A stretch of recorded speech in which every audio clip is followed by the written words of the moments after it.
Hello and welcome to another episode of Minimize Regret.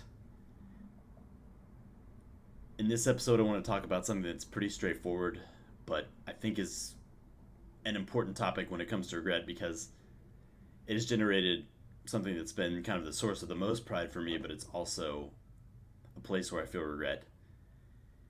And that is taking things till you see what your full potential in them actually is.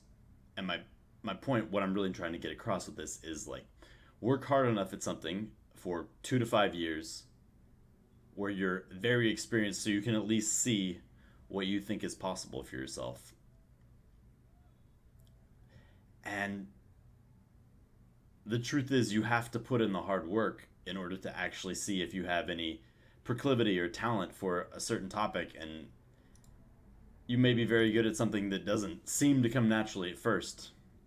And so this is just a call to keep pushing harder whenever you first start something and it feels uncomfortable or difficult, and then also not to spend too much time doing something where you don't really feel as though you can improve, so you can often spin your wheels and not take it anywhere.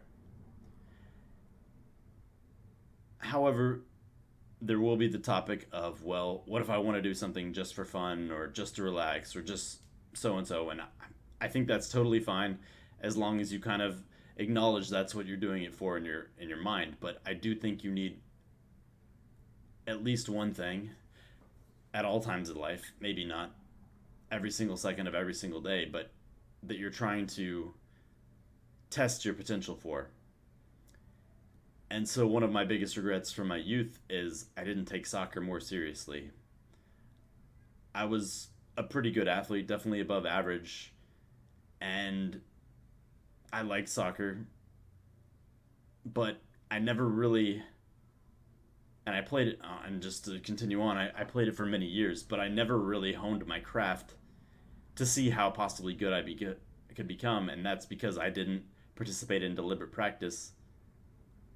And this was part of my fear when I was young, and this may be a topic for another video, of where I was too afraid of working hard at something because one, I was concerned about all the other things it would take away from me, which is a relevant concern, but also kind of an excuse.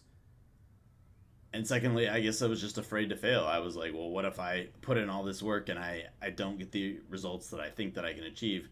So in some way, I was also protecting my ego. And so I think that's a really important thing. I would have been much happier and maybe I would have stopped playing soccer earlier, or maybe I would have taken soccer further if I had really put in the work to see how good I could become. And I pretty much played soccer all growing up, and I wish like maybe in middle school or early in high school I would have tried to kind of push it to the next level, try out club soccer. And obviously that would have been hard with school and it would have been stressful, but I do think it would have been very meaningful to me, and so I do feel like I missed out on that.